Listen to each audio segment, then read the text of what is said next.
le plus beau coin du jardin, ce matin, n'est pas le rang de haricots. Ce ne sont pas les salades, ni les tomates, ni même les aromatiques que l'on surveille avec une tendresse exagérée.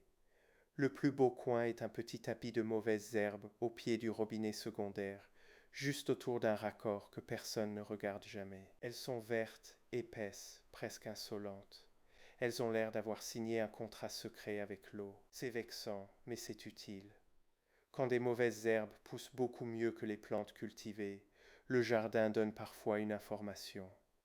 Une fuite ne crée pas toujours une flaque dramatique. Elle peut créer une zone fraîche, un cercle plus sombre, une bande d'herbe tendre, un endroit où la terre ne sèche jamais vraiment. On croit chercher les feuilles qui pendent. Il faut parfois chercher les plantes qui se portent trop bien au mauvais endroit. Le mot du jour, coup de bélier arrosage, arrive parce qu'un bruit sec a été entendu hier soir quand le minuteur d'arrosage a fermé. Ce bruit n'est pas une preuve de fuite à lui seul. Ce n'est pas non plus une caractéristique à coller sur un produit comme une étiquette. C'est une question de plomberie, de pression, de fermeture rapide et d'installation. Dans une vieille maison, un clac peut être une invitation à regarder les tuyaux avec un peu plus de respect. L'enquête commence sans clis spectaculaire. On ferme l'eau, on essuie les raccords, on enlève la boue et on regarde ce qui reste humide. Les doigts sont souvent de meilleurs détectives qu'une longue discussion. Un raccord qui sointe laisse une fraîcheur fine, parfois une trace de calcaire, parfois un fil de terre collé. Les mauvaises herbes, elles, ne disent pas où est la panne exacte. Elles indiquent seulement la salle d'attente. On remet ensuite l'eau doucement. Pas besoin d'ouvrir comme si l'on remplissait une piscine. Le système d'arrosage du jardin doit être observé à la vitesse où les problèmes apparaissent. Une goutte toutes les quelques secondes peut suffire à nourrir une colonie de plantes opportunistes. Un tuyau qui force de travers peut transformer un joint correct en petit robinet clandestin. L'arrosage automatique n'excuse pas les angles tordus. Ici, les produits restent à leur place. Pour le CZ 9800, les éléments disponibles parlent d'un contexte de raccord BSP avec des mentions de ANVI 3/4 et 1 pouce sur la page officielle et une image de colis local montrant des adaptateurs ANVI et 3/4 BSP. Cela ne veut pas dire que chaque robinet français, chaque lot et chaque installation seront automatiquement simples. On vérifie le filetage réel, le contenu exact du colis et le montage sans contrainte. Pour les autres références de la série, on ne vole pas les preuves du voisin. On ne prend pas une information de raccord du CZ 9800 pour la coller sur le CZ 282 ou le CZ 0217. C'est moins vendeur, mais c'est plus honnête. Une vidéo de jardin peut survivre à une phrase prudente. Un raccord mal annoncé, lui, peut gâcher une journée entière et arroser très généreusement les plantes que personne n'a invitées. Le test continue ligne par ligne. On ouvre la branche du goutte à goutte, puis on ferme. On écoute. Si la fermeture fait vibrer la tuyauterie, on note le coup de bélier reste une alerte générique à discuter avec un professionnel ou à traiter selon l'installation. Même prudence pour l'anti-retour du tuyau d'arrosage. C'est un sujet de protection du réseau et de conformité locale. Pas une promesse improvisée sur un programmateur. Le jardinier voudrait résoudre tout cela avec une phrase rapide. C'est le programmateur. Ou bien c'est le tuyau. Ou encore c'est la faute des mauvaises herbes qui ont toujours eu mauvais caractère.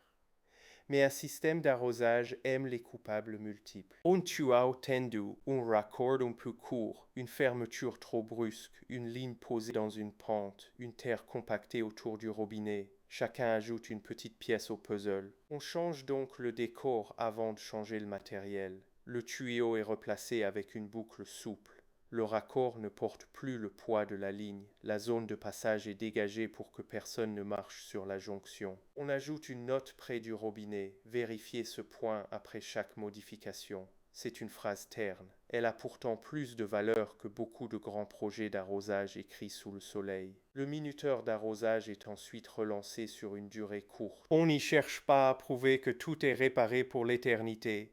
On cherche à savoir si la terre cesse de foncer au mauvais endroit.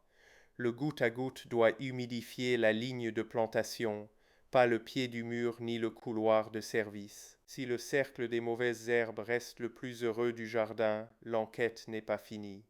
Les frontières d'usage reviennent au moment du rangement.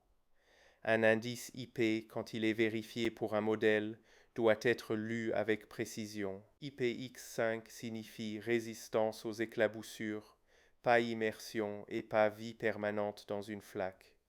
L'hivernage reste la même vieille leçon. Démonter, vider l'eau, sécher, ranger selon la notice. Le gel n'a aucune admiration particulière pour les promesses marketing. Le soir, les mauvaises herbes sont toujours là. Elles n'ont pas disparu par respect pour la méthode, mais elles ont perdu leur avantage secret. La terre autour du raccord commence à se comporter comme le reste du chemin. Les salades, elles, reçoivent enfin l'eau prévue. Au lieu de regarder un coin non cultivé profiter du buffet, on ajoute alors un contrôle du matin, parce que le matin retire beaucoup d'excuses aux jardiniers. La plante n'est pas encore écrasée par la chaleur, le sol n'a pas été maquillé par une ombre passagère, et l'eau de la veille a eu le temps de dire où elle est vraiment allée. Pour les mauvaises herbes, profite des fuites, ce contrôle devient une scène simple. Regardez, toucher, soulever si c'est un pot, puis seulement après parler de coups de bélier arrosage. Le mot-clé sert au public, pas à commander le terrain. Dans le carnet, on trace 3 colonnes, signe visible, preuve dans le sol, décision. Sous signe visible, on note ce qui attire l'œil. Sous preuve, on met ce qui résiste à la vérification. Poids, profondeur humide, goûteur actif, raccord sec, fruits propres ou ligne qui va jusqu'au bout. Sous décision, on écrit une action que quelqu'un d'autre pourrait refaire sans deviner. Cette petite bureaucratie de terre transforme le verbe peut accuser en règle utilisable. L'affamé sert ensuite de test de traduction. Si l'explication demande 5 minutes et beaucoup de gestes vagues, le plan n'est pas assez clair. Il faut pouvoir dire « cette zone passe avant celle-ci, cette ligne ne doit pas être ouverte avec l'autre. Cette trace humide est normale, celle-là ne l'est pas. » Les produits peuvent rester visibles comme outils de la saison, mais ils ne gagnent aucune promesse nouvelle pendant ce contrôle. Le jardin accepte les outils, mais il récompense surtout les consignes que l'on peut suivre avec des mains sales. Un deuxième passage se fait plus tard, quand l'effet de nouveau a disparu. C'est souvent là que les erreurs deviennent visibles. Une ligne qui semblait correcte laisse un bout sec. Une durée qui paraissait prudente mouille seulement la surface. Une zone que l'on croyait fragile tient mieux que prévu. Le jardinier barre une hypothèse, en garde une autre, et apprend à ne pas confondre chercher l'eau en trop avec une conclusion définitive. Les limites techniques sont volontairement répétées, non pour faire peur, mais pour protéger le récit. Le coup de bélier reste un sujet de plomberie. L'anti-retour reste une question de sécurité du ressaut et de règles locales. L'indice IP se lit avec précision, sans transformer les éclaboussures en immersion. L'hivernage veut dire démonter. Ces phrases encadrant un raccord ne doit pas porter le tuyau sans l'utiliser comme argument de vente. La dernière note concerne l'eau invisible. Celle qui compte vraiment n'est pas toujours celle que l'image montre.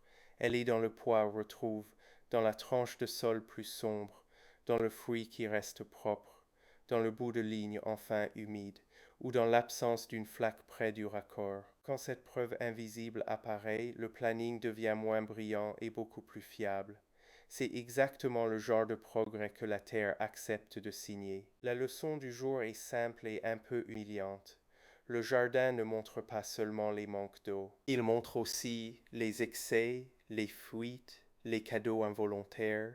Quand une zone pousse trop bien sans raison, il faut lui demander d'où vient son privilège. Une mauvaise herbe vigoureuse n'est pas seulement une mauvaise herbe. Dans un système d'arrosage, c'est parfois un détecteur vert, gratuit et terriblement satisfait de lui-même.